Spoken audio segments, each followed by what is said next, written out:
This is the Amp Hour Podcast. Released May 20th, 2018. Episode 393. I've bitten myself.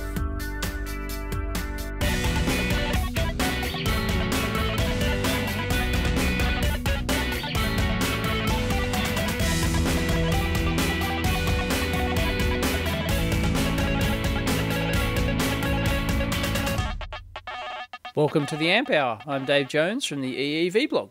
And I'm Chris Gamble of Contextual Electronics. Same bloody intro for 8 years or something. 8 years in August. Yep. Oh, there you go. I had no idea when we started. Yeah, it was August. August of 2010. So You get less for murder. Yep. We're still doing it. That's it. Yep. What's happening? What? What's happening? You're struggling with PCBs. See, now we're even like we're like old married couple here, you know? Huh? All What? right. What are you? What? Yeah.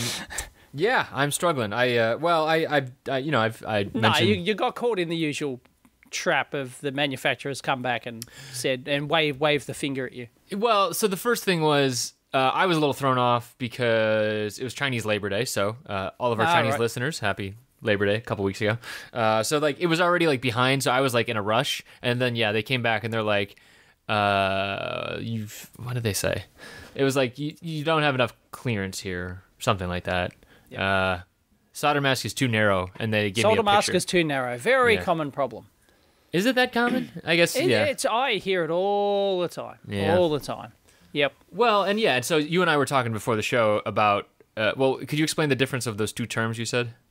Okay, well, there's when it comes to solder mask, there's only one. I'll say it front. It's better to say it this way. There's only one requirement that the PCB manufacturer has when they're manufacturing your solder mask layer, and that is the thickness of the tray. So I call it the solder mask slither. So if you hear me use the word slither, slither or sliver? Sliver. Sliver, okay. I probably can't say it properly. Right. So Slither's like a snake. Sliver's like a piece of wood that goes into your finger. Yeah, okay. And of course, this solder mask is like the inverse of a copper layer. So it's like, you do a cutout where the pad is, right? And then you have the solder mask between pads, because that's the whole concept. That's the magic of it, right? That's the magic of it. It's useless having solder mask. Right, if you don't have it between your pins. Equals boards that aren't crap. Magic, yeah. Right? Yeah. So you want solder mask between the pins on your surface mount parts, whether it's just a standard SO, big-ass SO package, or whether it's what's the pitch you're working on? What's the pin pitch? You're working on a little QFN. It's a QFN 7, or sorry, QFN 28, so whatever that is, 5x5. So not huge. I mean, not like the small. It's not BGA, but it's not. Is huge. It 0.5 millimeter pin pitch? Because that's usually the I think so. start of the right. pain in the ass category. Yeah, I think that sounds right. Yep. Yeah. Right. So anyway, when they're manufacturing your solder mask layer, that's the only thing they care about is how narrow that slither, that trace of solder mask is between each pad. Just like they will have rules for your copper layer, which is the inverse, where they will say your trace can only be 6 thou wide. Right. Yep, it can only be 6 thou, 6 mil. Right. This is all resolution inches. Problems, right? It's a resolution problem. Right. Yeah. Right. And that's all they care about. So as long as you've got that, that's the only thing they should complain about. Now, there's two aspects to what determines your the slither. You don't draw the slither between the pads. What? Is my pronunciation that bad? Slither. Slytherin. Should I? Gryffindor.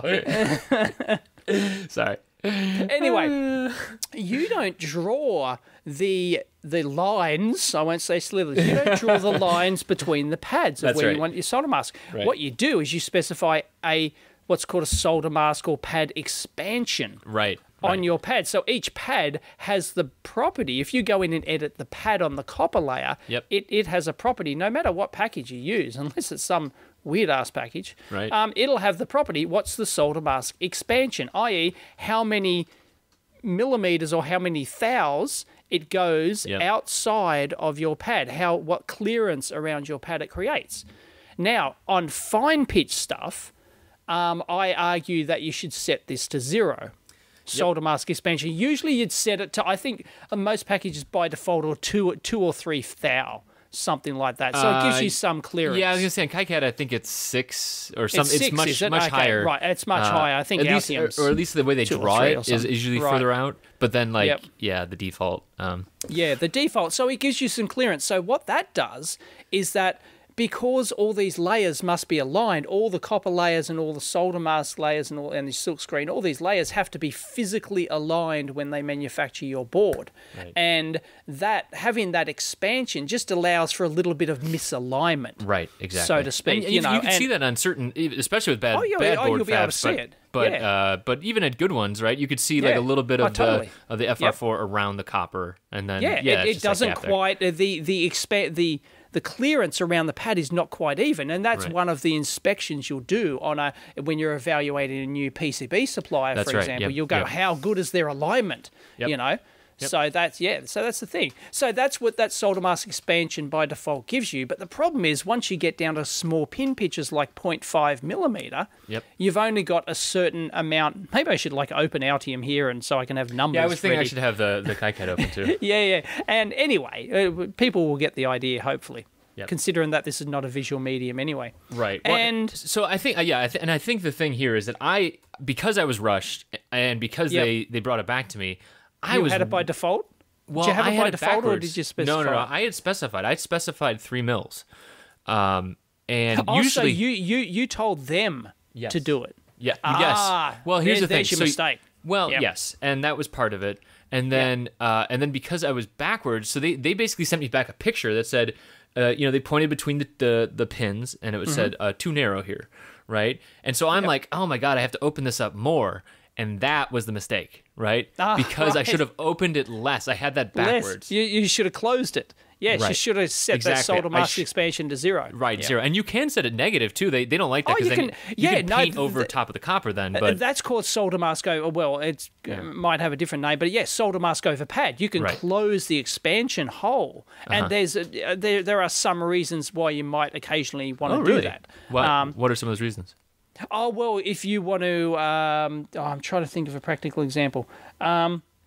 I can imagine if you knew the process really well, I can imagine that if there was like heating and cooling kind of differences, that you might spec that because you're like, oh well, they always leave too much room even when I spec it at 0, right? If you knew that, then you might set it to -1 or whatever, and then they would close it up a little bit. But it just literally to get larger, like a better clearance on better thicknesses, like a manufacturable thickness on your pad.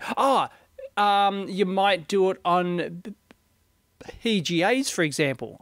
It's not necessarily recommended, but if you go do some research, if you Google maybe what would it be, solder mask closure on BGA pads or something like that. Right. There are techniques, so you can use the solder mask as kind of like an alignment thing. So you've got the larger pad under there because you might have via in pad, for example, right? So you might have the via because it's so dense. Your package is so dense that it's via in pad, and you might might close the solder mask a little bit over the pad to help with the ball alignment. Got it. And the solder, and the solder fill in and all that sort of stuff because to actually prevent shorts. The ball size, right, is like the maximum width of the ball. And I do want to talk about BGAs later, but it's like the maximum width of the ball, but usually the actual contact of the ball on the pad is smaller because it necks down where, because it's a sphere.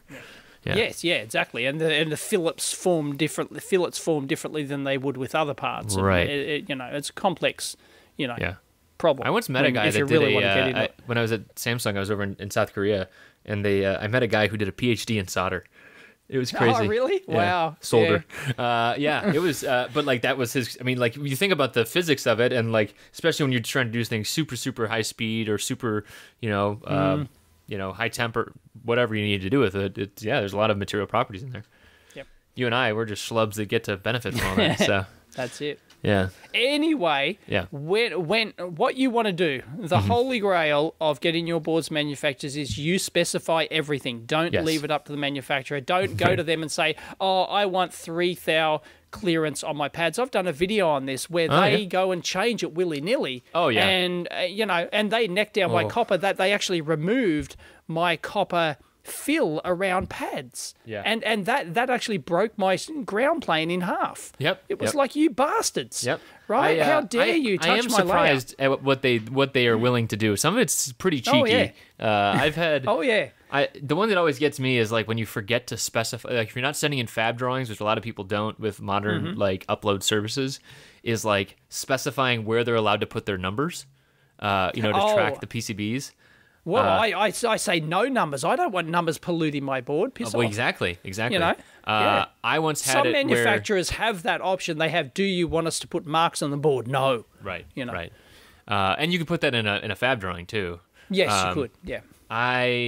I saw an example recently where they would put it front and center, right in the middle of the artwork, and it was an artistic board. It was boy! It's an artistic board. And I know. had the exact same. So I did that. The first SuperCon badge. It was just art. It was just a PCB, and then people hacked onto it, and it was the same thing where they were like, "Yeah, why not? Right there, right in the front." Yeah. As somebody who's done like PCB front panels for a long time, right. It's a pain in the ass. Yeah, right. Yep. That's a good one to know about. It's almost a differentiator. I'm going to use a service that has the checkbox that says no markings. Right. Oh man, there are so many these days, and there's just so many. I am not going to list them here because if I link to them in our show notes, then you think we get a lot of spam email now, Like the number one thing on the EV blog forum is PCB company spam. Yeah, right. Number one thing. They set up sock puppet accounts and they just keep coming. I'm playing whack-a-mole. Yeah, exactly. Trying to kill all these PCB companies. I mean, the thing is, like, everything's like I will say it is so damn cheap. Look, I am getting a large 4-layer board manufactured, right? Like 30 centimeters by 30 centimeters, right? Quite large. I can get it. I think it's I put on Twitter, $175 for 5 boards of that size, right? You've got to remember, these are not small boards. These are big boards. Normally you pay a fortune for these, and they're 4-layer, and it's $175 for 5 delivered or something, or it's $135. It's ridiculous. Okay, my turn. Right. 4-layer, it's 180 by 80 millimeters. Yep. 10 boards. Say piddly. What I don't actually know. Isn't that the same roughly? No, mine's 300 by 300. So yours is 900 or 250 by right. Huge, right? Yeah. It's like 5 times the area of yours. Oh yeah, you're right. Yeah, okay. At least. Yeah, so mine was 135 with stencils delivered for 10. Yeah. For 10 boards. Stencils are almost free. It's like $10 for a stainless steel stencil. Give me a break. I would say, and if people aren't out there doing stencils, right? That's if you're not doing that already, it's and if you're not ordering, this is all China, so your mileage may vary. Do your research. What's that site? There's that comparison site. There is a PCBshopper.com. Oh, Shopper, that's it. Yeah. So that usually we refer people to that. And they've got decent comparison. I mean, honestly, they're doing comparisons. They're also getting paid by PCB companies. So again, take it with a grain of salt. They got advertising. They're upfront about it too. Totally. But yeah, it's so cheap these days, and and I love the Osh Parks of the world too, like in the Euro circuits and everybody else. So we love them all, but damn, is it cheap these days? Yep. And I heard 6 layers are getting cheaper now too. It's just it's just nuts. Yeah. Anyway, I've got a design coming up shortly that'll either be 6 or 8 layer. Oh, so nice. we talked about that before the show, but we won't reveal it at all. Yeah, it'll be interesting to hear the differences on pricing too if you start shopping around. Because I think that's the other thing because is that the one I want made is not a big board, like it's it's really quite small, but it's going to be probably eight layers. So got it. Yep. Very fine pitch BGA and stuff. Got it. Yeah. So, anyway. Yeah. You mentioned Fab Drawing before. A lot of people may not know what that is. Wait a second. Sorry, I just pulled my calculator out. You said 30 by 30 millimeters? No, 300. Oh, no, sorry, I was talking centimeters. Sorry, I was talking centimeters. I think it's 25 by 25 centimeters. That's pretty big. 250 by 250. Okay, I was like 30 by 30 millimeters. That's not big at all. See, people people who've only ever developed Arduino shields, right? They're so used to the pricing on those size boards. Oh yeah, right. But once you go to a larger board, when you're taking a whole panel for one board, it's a 300mm wide. You don't get your board for $10 anymore. Right. Yep. Which is why I was shocked at this price for with 4-layer boards, 5 of them at this panel size. Yeah, but this company, I won't name them. Right. This company was, like half the price of the next nearest one. Right. Well, and that's what it's good to shop around for, because it is those corner cases. Like some of them are better at 6-layer, some of them are better at 2-layer. That's right. I think it'd be interesting.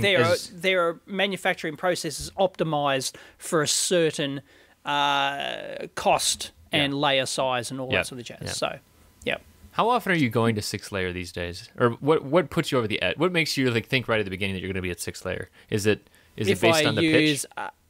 A BGA part. Okay. If I use a BGA part, it's all like, unless it's a small BGA part where you can fan out, and I've done a video on this where you can fan out the layers, fan them out all on 1 or 2 layers. But once you go to like 4 or 5, I think it's 5 pins deep on your BGA, like 5 rows deep or whatever, you're instantly at 4 layers anyway, probably 6. Right. And generally you're going to want a ground and a power. So if you're using 4 layers, you've just pissed it away. So you automatically go to 6. You have to. You need those extra 2 signal layers. Yep. Okay. So just because that was another thing on my list this week, was asking. So I'm considering doing a BGA, and it is a 0.4 millimeter pitch. And so pretty tight already. Yep.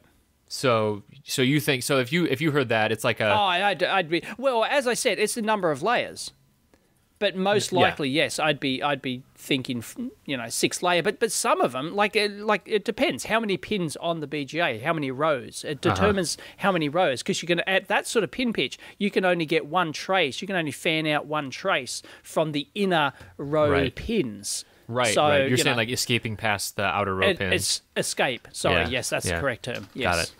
Okay. Because actually escaping those pads out, you can only do it. And then, otherwise you've got to drop the vias down, and then then you're doing like via in pad at that point. And you try and avoid via in pad. Right, because that's another thing that impacts cost, right? Oh yeah, it does. And if you want to do that correctly and professionally, then you've got to talk about plugging your vias, right? Oh right. Okay. Then they've got to be plugged so that the solder doesn't wick down the things when when you paste it, when you use your solder mask stencil and you paste, put your paste on those BGA pads, you don't want it wicking right down, and it will. It'll just suck all the solder down, and then you'll get a crap solder. You won't get a proper fillet on your ball. So one thing leads to another, and Have you ever done videos about breaking out vias or BGAs rather?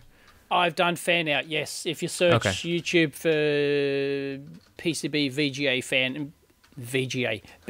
fan out, you'll probably find my video. Okay, all right, sure. I'll link that in. I don't know why I've never gotten to that point. I guess, probably because usually the things I'm doing do not have micros. You know what I mean? Right. Like, I guess sometimes they do, but if there's anything that big, then it usually went off to another designer when I was at a job or something. It was never. Are Chris Gannell from Grammel. Dave, who am I? Christopher Gammel from Chris Gammel's Analog Life. Remember that? I do remember that. Yeah, you mean my website? Analog Life. So of course you don't use. Oh, you're saying just the analog piece? Yeah, exactly. Right. Exactly. Yeah. Or like I would be making a plug-in board for an embedded platform that I could just plug into, right? So Arduino headers, stuff like that. I just checked, and yes, if you search YouTube for BGA fan out, I am number 1. Sweet. Hopefully, so. Okay, yeah, I'll follow that stuff. I don't know. I've got another board that I'm doing where, I don't know, like sometimes it feels, I guess the decision around going to BGA these days too, I'm not particularly size constrained in most things I do. It's more of a, can I do it? Can I learn it? And am I placing it myself? I guess that's the next well, layer. If you're just doing it from an educational point of view, that's one thing. If you're doing it from a needs-based thing, it's like the chip I want is only available in the pain in the ass BGA, then you're forced to. Right. Well, I'm never doing any like and that does happen a lot with the super, super dense stuff, like FPGAs and stuff. A lot of things you've done in the past, right? Yep. Yeah, I'm not even close to that because the timeline when you got to fan out like a 1400 pin BGA, yeah. you know, and it takes you, you know, and it takes you days and days just to, you know, escaping to do it a all maze. properly. You know, yeah, right. Well, there's auto tools like I don't know about KiCad, but in Altium there are automated fan out tools, so you can actually just go fan out. You know, you can put in a 1500 pin BGA and go fan it out. Oh, really? You know, it's not quite that simple, but once you define so you the set layers the constraints you've got, you basically you set your DRC, so you set your rules, and then you set how many layers you want, how many signal layers you've got, and you just go fan out. You know, and that's nice. It'll you know, and it's often a reasonable start. You know. Yeah. So, but the good part about that is that it fans it out just outside the package, right? And then that's where your BGA pin swapping comes in. Right, so when you've got such a huge package like that, often you've got flexibility because it's an FPGA, right? Right, Say so it's an FPGA. Like a programmable... It's programmable, so you've got flexibility in how you do things. So once you've fanned it out, then what you do is the rest of your circuitry around it, I am sure I've done a video on this as well somewhere, is that you route the traces in, but you don't connect them up. To the pins, right? You just route them in to whichever pin is most convenient, right? And then there's a tool. There's an FPGA pin swapping tool. So you run that, and then it's magic. It looks so fantastic when it's doing it, and then it matches up because the pads are almost touching. Sorry, the traces are almost touching, right? So if you can visualize the BGA with all the tracks fanned out, and then the traces coming in, but there's a gap between all those traces. They don't actually hook up, and then it can figure out based on that which ones are the nearest, and it swaps all your pins and do magic, and then it joins them all up. That's nice. And it's great. And then you can undo that at any point because it actually lays down those tracks as a special thing, like it's like a programming special it track as a swappable pin, as a swappable track. Yeah. So so it doesn't. You can just go undo that and it'll, at any point. And it's great, So would that be every time you use that tool? That Not every... If I'm doing a large pin count BGA, not every time, because there's some special... There's always special requirements. You've got, these pins have to be the correct one in the correct quadrant of the FPGA. Because they're often break into quadrant like of clocks. They've got local quadrant clocks and things like that. So you've got to, and there's always, dozens and dozens of special requirements that you need. I'm amazed when this stuff works sometimes, I know. That's why, laying out a professional, large, huge, PCB can take a month. Oh, sure, yeah. It's not... And that's with those fancy tools, job. right? Yeah. Yeah, exactly. There's just so many little things you've got to do and take care of and things like that. Yep. You do it step by step and, Well, I saw... Anyway, go ahead. I want to get back to PCBs for a minute. I'm just looking at this company who shall remain nameless, but they claim to be China's largest manufacturer of prototype PCBs. I'm just stunned at the numbers here that they're throwing at me. Okay. They have over 200,000 customers, but this is the stunning bit. They get 8,000 online orders per day. Are there per day? Are there really that many people that are doing that? Come on. That's what they claim. I bet what they're really... I've done a little bit of exaggeration on the web myself. I bet they're getting 8,000 visitors to their site per day, and they're saying that that's their number of orders. They're saying online orders. Or they really are huge. I mean, like... They claim to be China's largest PCB prototype manufacturer.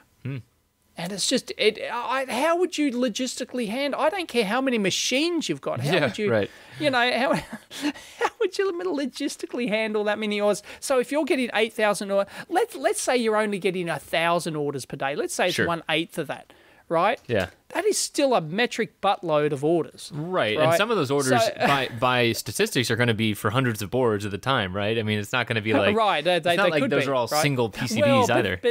But this is a prototype house. I guess they probably only do prototypes, right?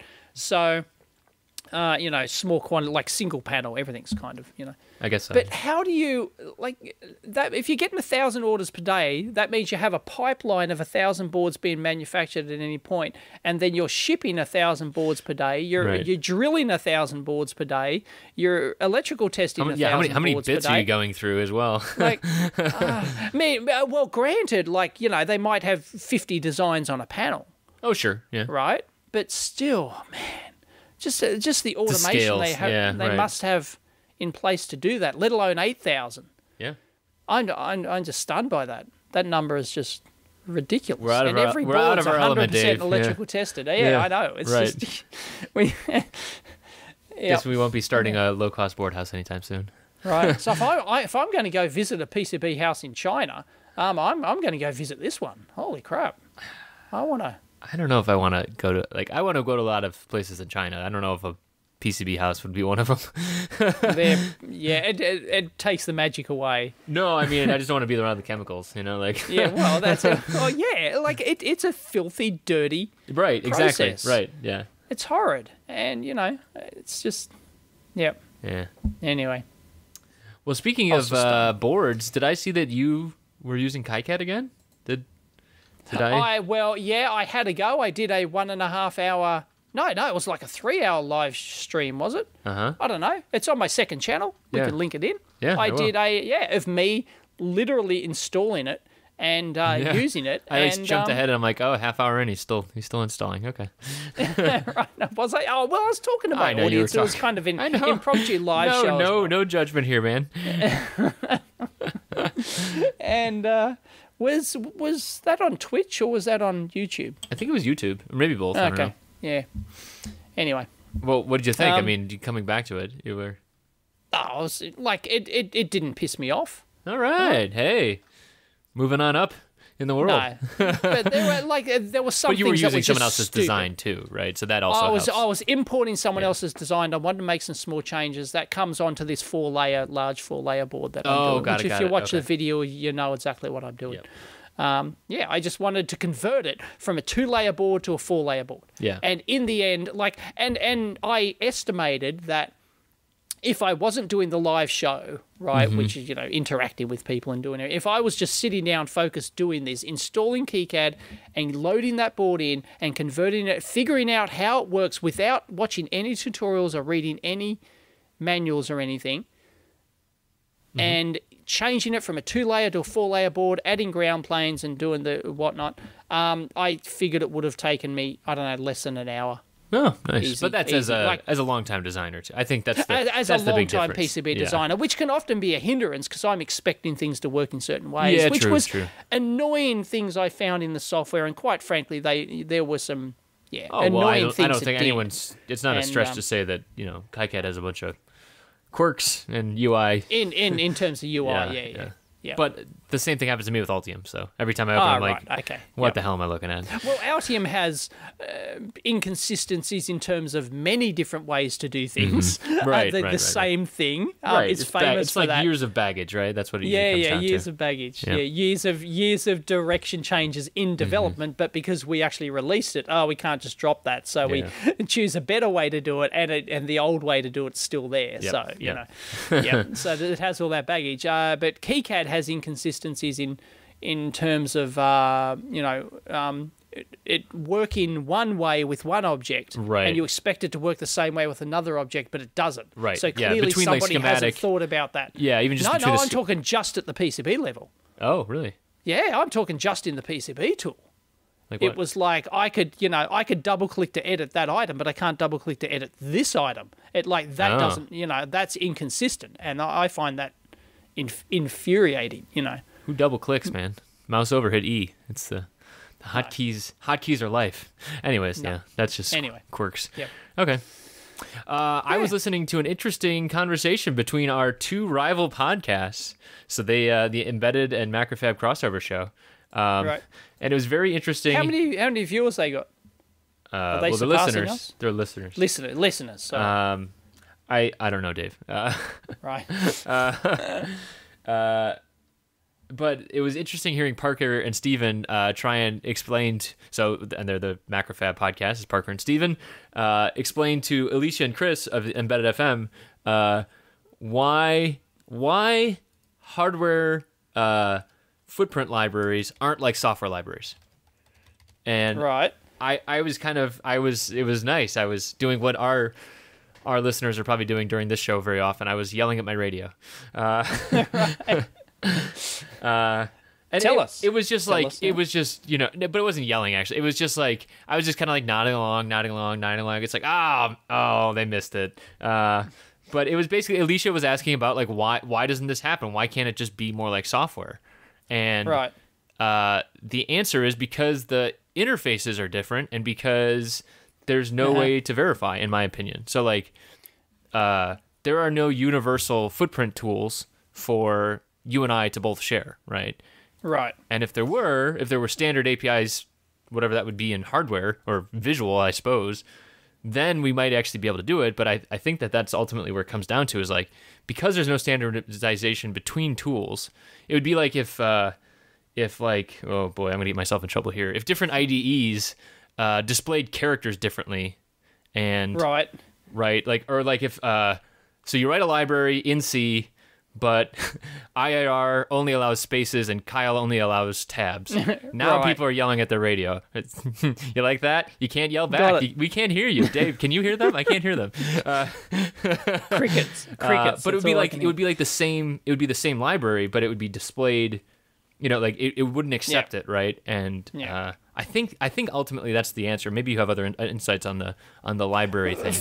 In terms of, you're talking about the Holy Grail of ECAD, which is reuse. Right, of course. Reuse. And that was Altium's, Nick Martin was absolutely positive that, you wouldn't need to lay out your own board in the future. That was at one point, that was the key marketing point for Altium, is that the future is going to be people don't lay out their own boards. Right. Everything's been designed, everything's modular. You need a power supply, you drop it in. Yep. It's done, including the layout. Yep. It's like, and right, and that's also continued by our mutual former coworker Matt Bergeron, who's now running Eagle, and he's actually making some strides towards it. I'm actually pretty impressed with some of that stuff. So some of the Eagle stuff, he's actually doing like some module-based things where it's like, oh, I need like a power, like you're saying, a power supply, and it's within Eagle, but it's it's click and it kind of pulls in the schematic block and it pulls in the layout block. It can make sense, but once you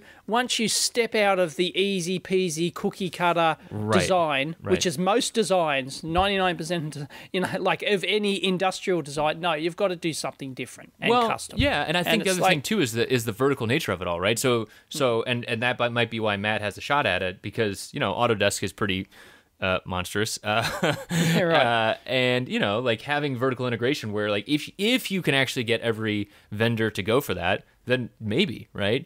But more than likely they have to play multiple fiddles as well, right? So they have to, a TI of the world not only has divisions within their own company, but then each company, like some of the designers there are using Altium. Sometimes they don't provide any footprint. Sometimes they don't provide anything, and it's like, the other thing is most professional PCB layout engineers are highly creative and protective of their creative work. So it's like it's not invented here syndrome. It's like you've given what you want to give me an example PCB layout and you want me to just drop it in. Piss off. I know what this is art to me. You're not going to tell me, how to paint a picture and you've given me a quarter of the picture and then I'm just going to build around it. No, bugger off, Well, I'm okay with wow. Oh, wow. My voice just gave out. I'm okay with a lot of like example designs, but I'm not sure about the exact thing. Oh, of course. Yeah. Yep.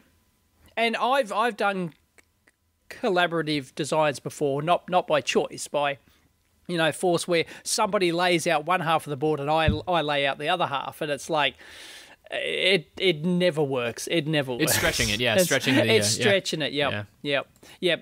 At the end of the day, it's not like you can just bring the two together and go and then publish, right? Well, send that to manufacture. Somebody at the end of the day has got to take that board and then tidy the whole damn thing up to make it kind of, consistent. Yeah. Well, and I think there are strides too. So I think that like on the footprint side, right? So and that's ultimately what they were talking about that other. The footprint side is mainly doable. At least it gives you a decent start. Like there's nothing like there's nothing better than actually, like I don't want to have to create footprints.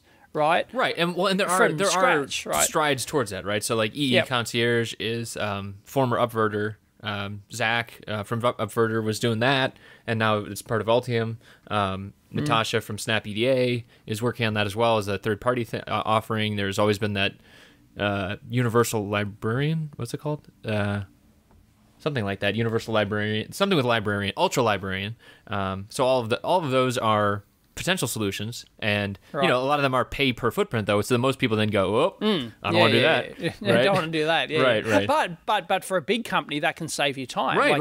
It's like, replacing the librarian, right? I mean, that's the idea. We had that inside. That was the luxury I had inside Altium. It's like, I need this new 1500 pin BGA part, please, and I want a 3D model with it. Thank you very much. Right. And we had people who would do that, and that was great. Because that just took so much time, saved so much time, especially on the schematic. People think it's just the footprint. It's not. It's and the schematic symbol side is a big deal as well. 1,500 footprints, you got to put that on both, right? Yeah. but once again, you may not be happy with the schematic symbol. You may it may not have the pin flow you want. You might be a fanboy of having all the inputs on one side and all the inputs on the outside, or you might be a fanboy of having the pins actually match the physical layout of the board, or you might swap between those depending on the requirements. Right. But at least you've got it there ready to swap around. At least you can, it's much easier to go in there and just move the pins than it is to create them all from scratch and,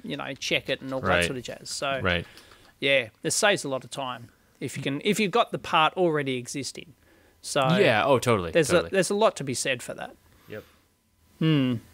Yeah, I mean, and at the end of the day, it's like I don't know. They were also talking. So the embedded Macrofab crew was also talking about and I was kind of on Parker's side, and I've talked about this on the show and the two.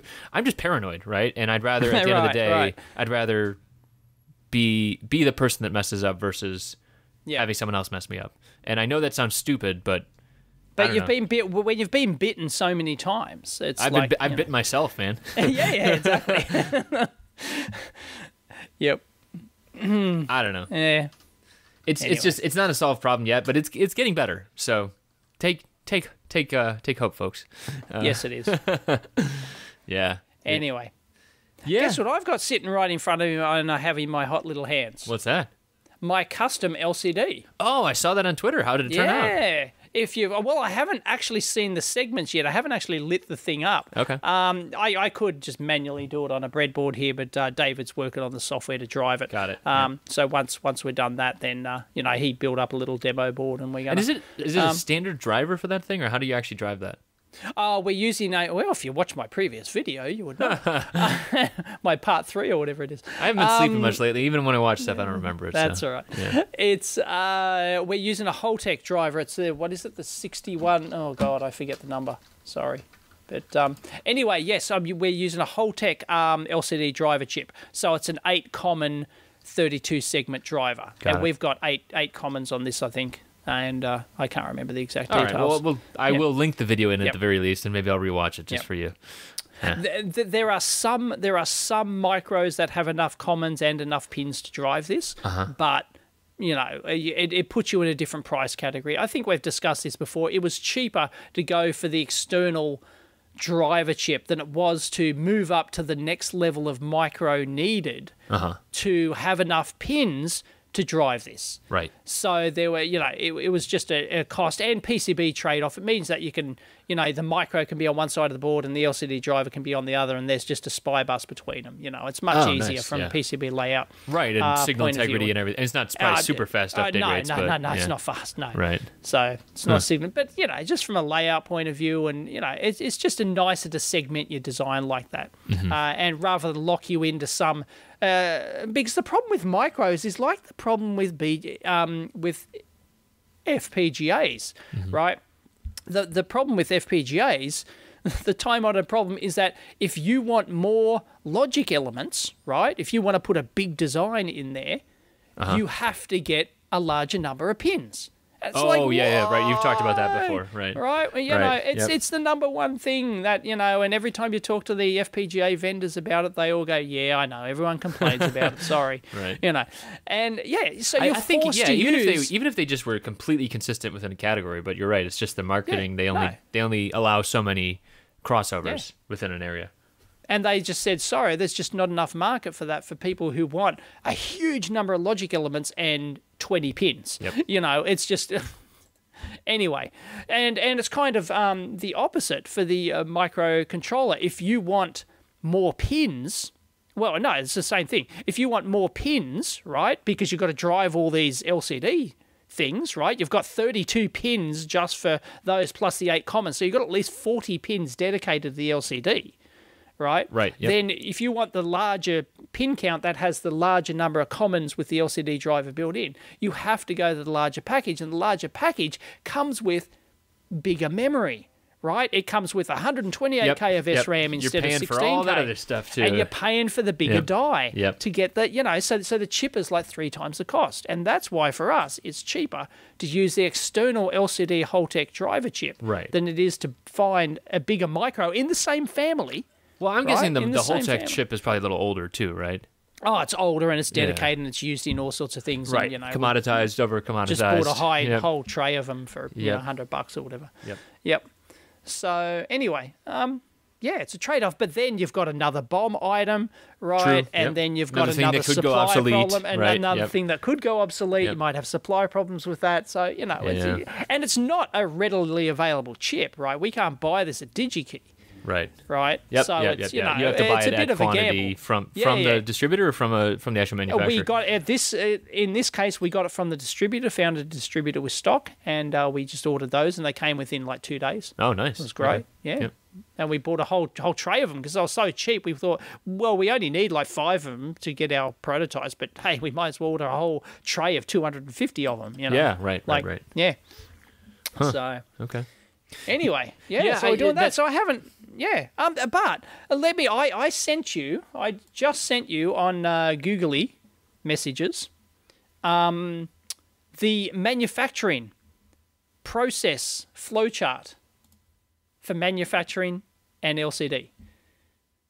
Have a look.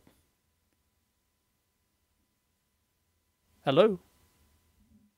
We've lost him. No, I'm here. Sorry, I had on mute. He's here. So this looks like, this looks like a quasi chip process almost. Yeah, basically. Huh. And this is one of the comments I had when I did my previous LCD, do-it-yourself LCD video. Somebody commented that, why don't you just make it yourself? It's so easy. Look at the Applied Science channel. They did their own LCD. Look at somebody else did their own LCD. Right. Well, and I'm going, Ben did one. Dude, yeah, sure. Yeah. One segment. Also, look at the chemicals that are used here. Yeah, exactly. Look at all the processes. I'll count them. 2, 4, 6, 8, 10, 12, 14, 16, 18, 20, 22, 24. There's about David's 35 probably processes. Not expensive as an employee, but he ain't that cheap, you know. And he's not making that many. Let's call it like 35 different manufacturing steps: cleaning and photoresist coating, exposure, developing, etching, cleaning, polyimide coating. Oh yeah, coating. Yep. Yeah, curing, more curing, break off, heating, burnish, visual, electrical inspection, cell scribbing, whatever the hell that is. Scribing, yeah. Scribing, and it's probably actually outlining like the actual cell so that it. Right. Yeah. Yep. Oh, so that the ink stays in the well and stuff exactly. like that. That right. Kind of thing. Yeah. Wow, this is cool though. Right. Yeah, and I got these. I got 5 samples. Right. For I think it's $135 US, including the tooling charge. Yep. Including the tooling charge. Right. Yeah, it actually took quite a long time to get them. It's not a fast. I mean, if sure, you it's want not to an be on-demand bumped up the service. process, There's not 8,000 orders coming in a day. No, that's it. Right. But to think that you could possibly make your own is just ludicrous. Just like you can't make your own 4-layer PC. You're just mad if you try and go and make your own, even 2-layer PCBs. You're just mad. I agree. Right? Unless you have some specific requirement to get it that day, or it's just no. It just. Oh, you're talking about like what's it called? Board milling. Oh yeah, board milling, but then you don't get your plated through holes, there are processes to do that, but then you don't get your solder mask, but there are processes to do that, and it's just such a involved, messy process. Why would you do it yourself when it's dirt cheap? Yep. And this is a manufacturable part. I can now, even though they're samples, I could go drop this in a finished product. Right, exactly. I mean, it's just incredible. Like it's the real deal. Yep. So I'm not sure if there are slight differences between the sample manufacturing process and the full production process. I'm not sure if there's like if the ink's not as good or whatever. Right? I'm not sure of the deal there, but geez, come on.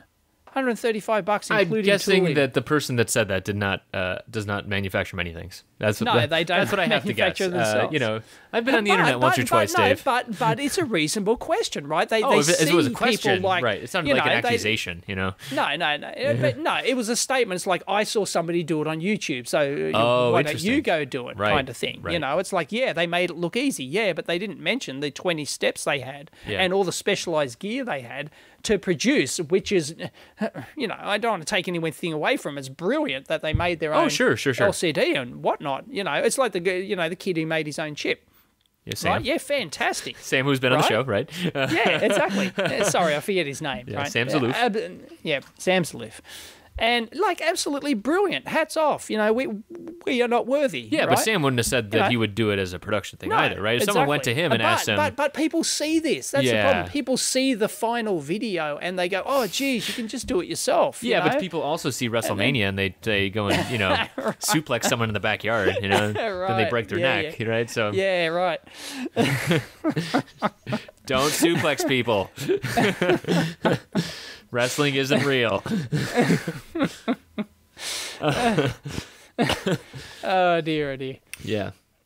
No, it's real, but it's done by professionals though, and it's done by professionals who've trained for years and years how to do it without hurting themselves minimally. Right, it still bloody hurts. Yeah, that's true. That's true.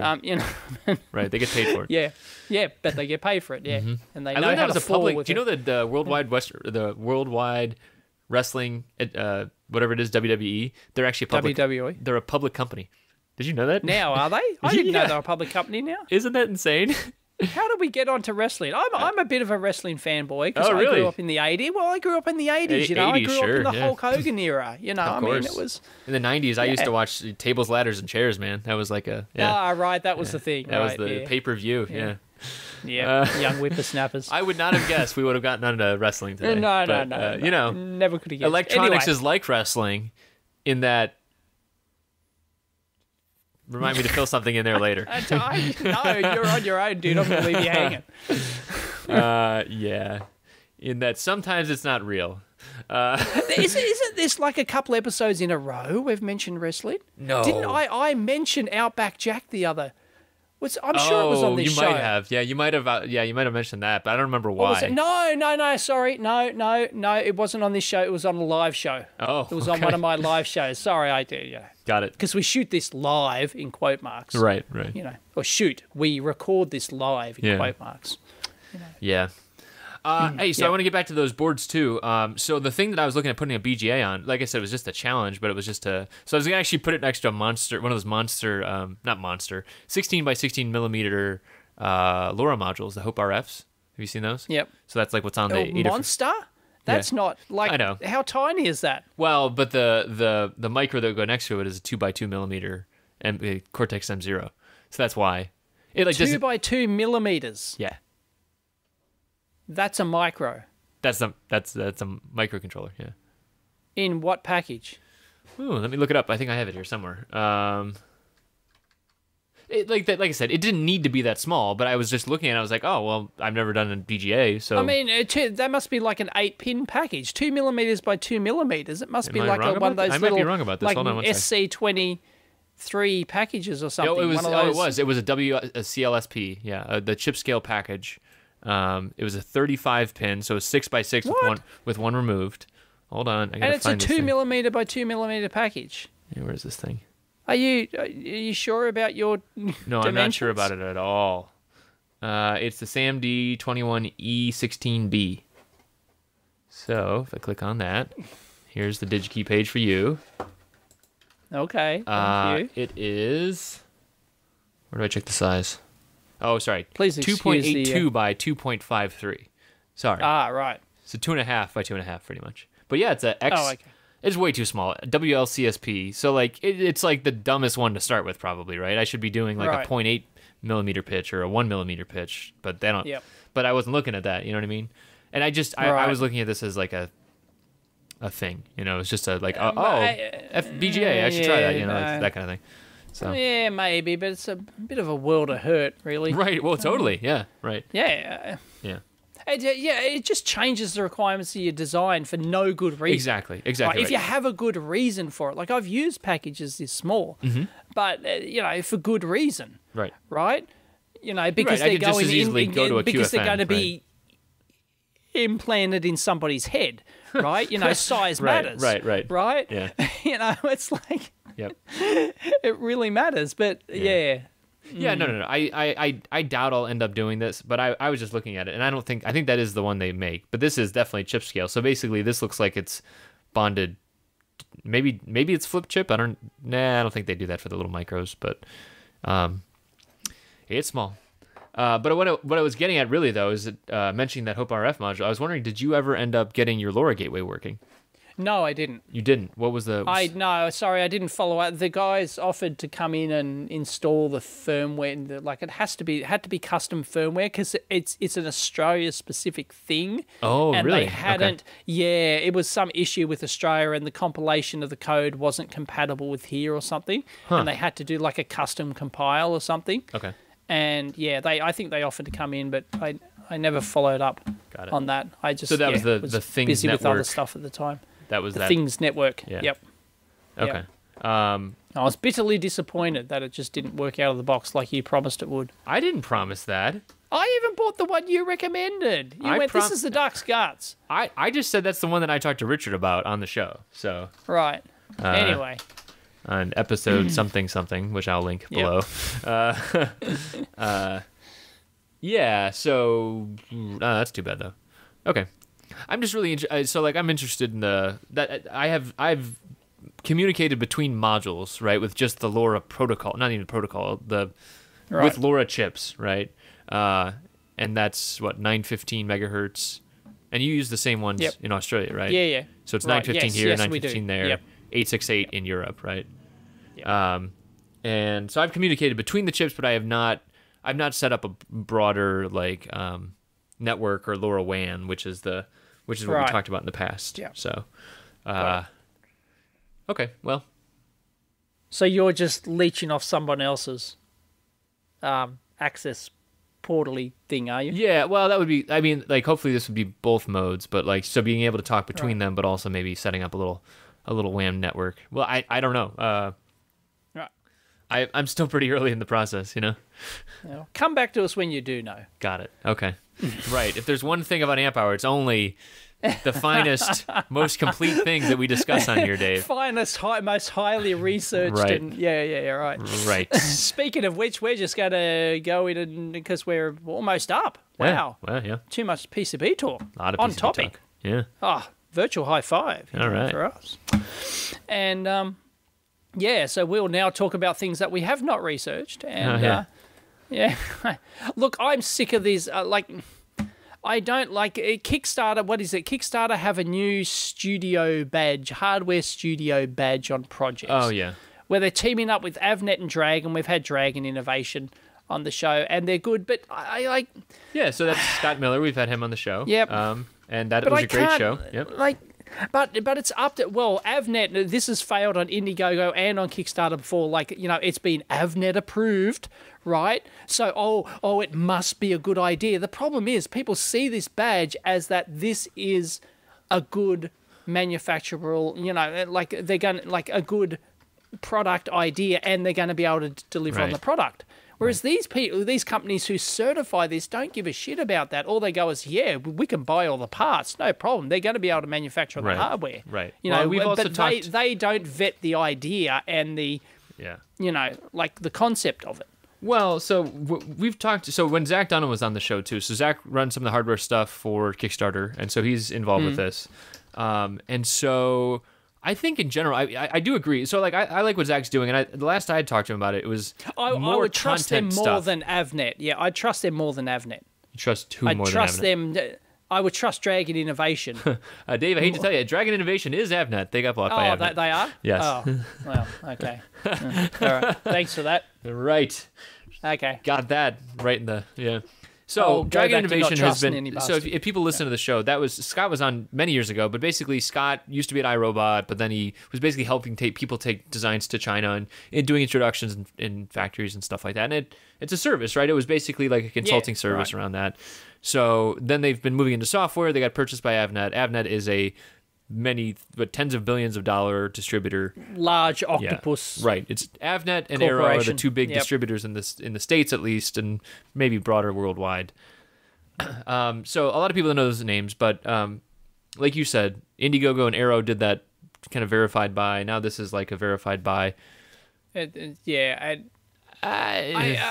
don't know. It's just like it's a seal. Like people see this as a seal of approval that this concept is going to work. And the problem with the Kickstarter and Indiegogo failures is that the concept is just like stupid.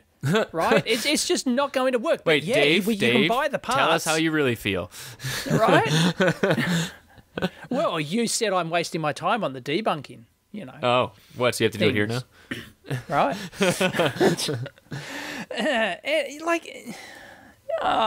So what is the problem here? So you don't like that there's a badge? I get it.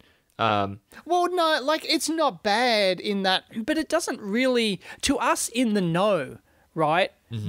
We know what it means. It means, they've checked that they can buy all the parts and they're all available. Whoop-de-frickin' do. Right. I think if that is all it is, then that's not enough, right? But at the end of the day, that's all it's been up until now. Well, so like they have a big picture on this Digital Trends article about the coolest cooler, right? But like how much of that is, I mean, like there's sourcing nightmare, right? I mean, it's a huge, what is it, injection, not even injection molded, right? That was probably vacuum formed, like those huge things.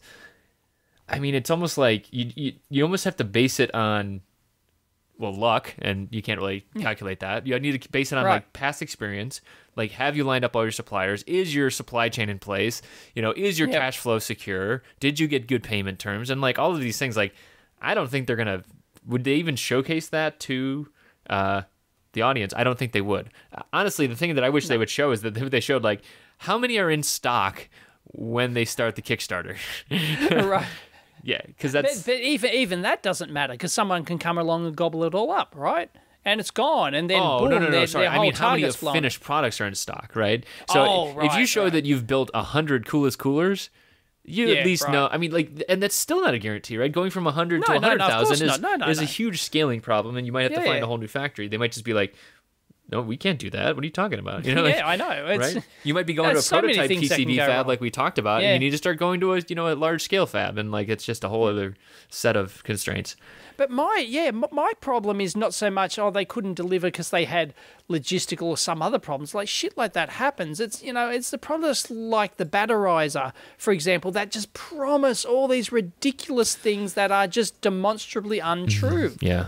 And I think that is kind of the problem, is that basically it requires a subjective view, and I don't think companies are going to do that, right? Because at the end of the day, because that's not their business, right? People want to get paid regardless, and I think that this makes sense for an Avnet in the first place, because if it's good marketing for sure, and if these campaigns go through, that's good because they sell more parts.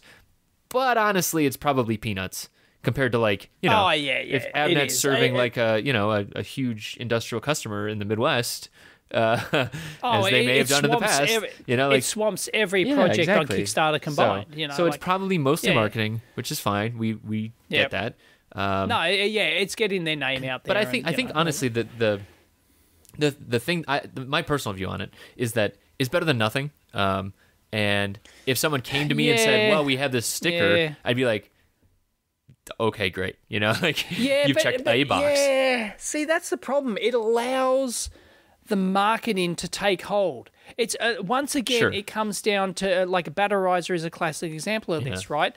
They went and got the thing UL tested, right? And then they marketed the shit out of that. Look, this is real. UL tested it. They're the most reputable company with a 100-year history, right? And then use that to prove that their product works, in quote marks, you know? Right. And actually, that just means your house won't burn down, or that UL guarantees your house won't burn down, which is like, okay. And it was total and utter bullshit. So, Dave, is this a market opportunity here? We could like start a... Give us your spec sheet. We talked about this years ago. We did? Oh, it was man. like, we talked about doing this. Third party. It was like, well, no, you talked about it'd be like, kick the tires blogger thing, right? Yeah, I kicked it. Which a couple of people have done or something, and a website, but not only a website. But I briefly flirted with the idea of like a service where I would vet your idea. Right, and then I would go, this is not full of shit. Right. Yep. You know, it'd be a no bullshit stamp on your, it's still a stamp. It's still a stamp, right? And then I realized, no, that's just a world. So what do you think? Okay, maybe taking the subjective out of it, is there an objective way to look at this though? Because I don't think at the end of the day there is, right? There's no way you can tell. Like no one predicted there's a capacitor shortage, but there is, right? And it's like, right, I know that's why I say I don't blame any. Necessarily blame any Indiegogo or Kickstarter projects that fail because of logistical problems or whatever. I mean, shit happens. I mean, shit happened on my own Kickstarter, so I can't, blame other people. Right. So I just blame you, man, for that. I mean, that stuff happens. It's when the thing that gets under my skin is the bullshit. Right. Claims, just the badging and nothing else, right? Yeah, it's that's difficult. I don't know if like, and I think I've actually talked to Zach about this because he comes to town here, and I like talk. I mean, like I do like talking about this stuff. Like there would be a very big benefit if there was a if there was a true way to prove that there was a likelihood of success, right? Yeah. Well, see, to me, it's not necessarily the success; it's the problem that needs to be solved in Indiegogo, in particular. Bullshit products. Yeah, but that's a different problem, I think. Like, they are two different problems. They're totally different problems, but I agree that I wish they would. I mean, I saw a good campaign the other day, but that doesn't absolve the other ones, right? So that is a different issue, I think. The problem is, yes, you're right in that, this is going to help, right? It helps on the logistical side of things, right? It can, there's things you can do to help there, and this is one of them, right? To help ensure that, not ensure, that's the incorrect word, help the chances of a product actually, being delivered in a reasonable time frame to a reasonable quality. Right. If I was going to do this, I would take cues from my elementary school teachers, and I would set up a rubric. What's a rubric? It's like oh man, you never had to do rubrics, huh? It was like, it's a scoring system for something, and basically, it's just a scoring system, really. But it would be like, in different categories, you might set from 1 to 5, right? So it'd be like, supply chain readiness, do you get a 1, 2, 3, or 4, or 5? And then, founder, so like Kickstarter, what's it called?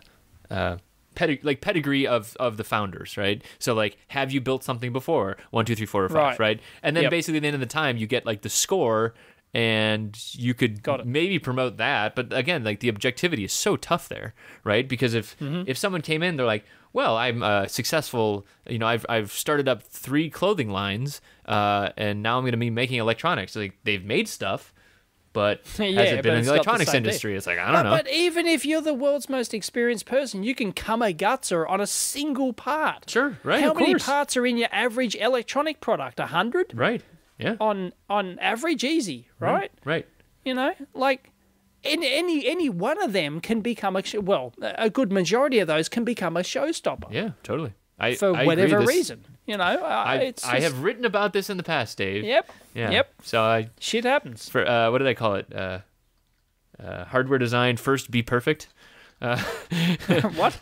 First be perfect. Yeah, the first step of any hardware design is to be perfect. is to be perfect. Yeah. Otherwise, you can't. Less than perfect doesn't work. Right. Exactly. Right. That's the hard part of hardware, right? Is like and like there's occasionally, if you've got a capacitor shortage, okay, you might be able to do some things, substitute some stuff. You might even be able to leave a few caps out. Oh yeah, you might be able to even do some munsing. Munsing, yes, right. Yes, but some other things if I can't get this LCD controller chip, I am screwed. Right. There's no other way around it. Right. Or you start from scratch. Right. Yeah. I would have to maybe let's take that last thing we'll do on the show today. Let's take the case. Okay, I've got 10,000 bare boards manufactured, right? Okay. So I don't want to go and everything. I've got all my parts for my new micro supply, right? Okay. And the Kickstarter, people are breathing down my neck, and I need to solve this, but the company, you cannot buy this LCD driver chip anymore. You've exhausted all the suppliers in all the world, right? And it's a 6-month lead time to make new ones. All the company folded, they discontinued, whatever, exactly, yeah. Right? Or a Fab's burnt down. That was the only place that made it. Right, that happened with the hard drives in the Philippines. Right? Earthquakes, tsunamis, whatever. This shit happens, right? And okay, so what do I do? You can redo the board. Right, you can respin the board to use a different microcontroller to do that. Right, you change your topology, right? Yeah, but let's say I've already got 5,000 boards made and populated, all except for the LCD controller chip. Right. So you don't want to throw away all that. I think even worse than that. What if you already got compliance? Right? What if you already got FCC compliance on something, and you're like, okay, now I'm making 10,000. It's like, oh my God. Right. So what do you do in that case? Right. Well, what I would do is probably find another LCD controller chip and then build a daughter board, plug that, get solder that on a daughter board, which then hopefully it's a smaller footprint than what's, because that'd make it easier. In this case, it's not. Anyway, it's just and then you can bodge that onto the board. Yep. Right. And then, someone says 10,000 times you have to do that, and you'd be like, well, it's cheaper than starting over. It's cheaper than scrapping, exactly. It's cheaper than redoing the whole thing. You might have to change your software, of course, but, that's nothing, right? You just change your LCD driver routine. You were describing my old life at Keithley Instruments of dealing with obsolete parts on a regular basis. Yeah. Component obsolescence engineer is a real job, yeah. Yes, it is. And, so that's what you would do. There's ways around that, but... Right. But at that point, right, if you're like looking at it as a judgment on a Kickstarter project, at that point you're already late, right? You've already got a timeline of yeah. Like I'm 3 months late. I promised delivery in March, April, May. Yeah, I know. And technically, end of March, I think I promised. Okay. For the main backers, I think I was 2 months late for the first backers, and now I might be 3 months, 2 to 3 months late for the second backers, but. And that would be another thing that goes on the rubric is like, all right, well, Dave has delivered two Kickstarter projects on time. I delivered 2 Kickstarter projects on time. You would get a 4 for that, maybe a 4 for past updates, right? But it doesn't matter at this point, right? I mean, it doesn't matter. Shit happened, right? We had no visibility that the range switch was gonna, that there'd be that technical hiccup in the final product. We had no foresight to that. No one could have. Right. Yeah. So I guess that's a good question too. Is like, would a stamp on the board, or sorry, a stamp on your page have mattered in that case? And I don't think it would have. No. Right. No, it wouldn't have. Right.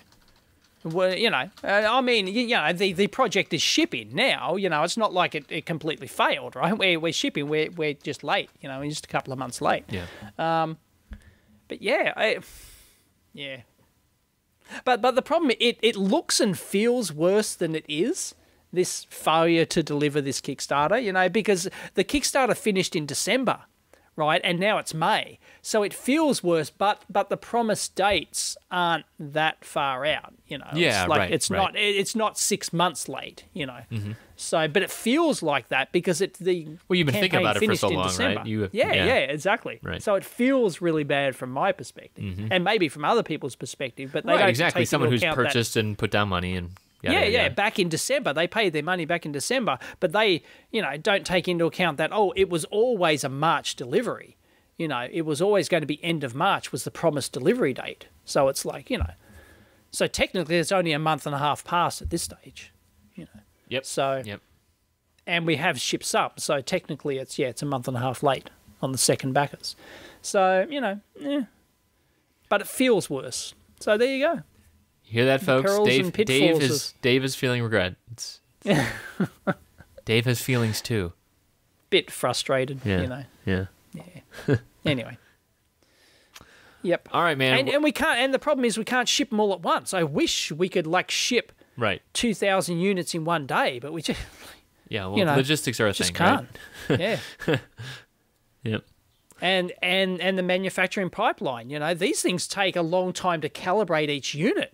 You know, they've got to there's a human somewhere in a calibration house that has to calibrate every range of every unit. There's like, if you look at the calibration sheet, there's like 100 different calibration points that they're all, you know. Mm-hmm. Yeah, I used to work with test equipment. I actually know how that works. Yeah. You know all about it. And it's a complicated. I've been in that room. Right? I've sat in there many nights. A time-consuming process. It is. You know? It is. Yeah.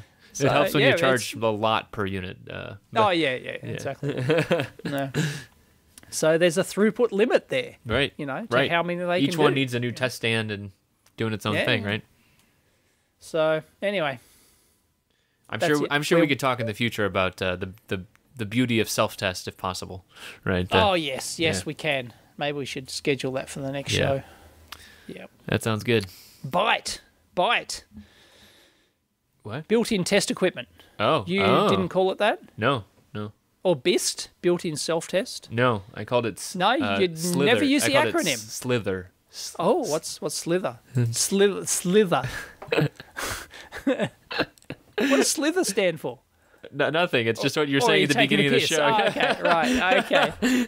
Very good segue, taking the piss. Yeah, right. Or whatever the term's called when you bring back a joke from. Right. What's the term called? Does anyone know the term for when you you're doing a 1 hour stand-up comedy show, right. and you say something earlier in the show and then you mention it later. Yeah. There's got to be a word for that. I'd say that's a callback. Yeah. Oh, callback, is it? Yeah. Okay, right. Yeah, it's a callback joke. Okay. All right, man. Well, I will call you back next week. How about that? Yeah. Boo. All right. I guess I'll still be. Yeah. Talk to you later. Catch you next time.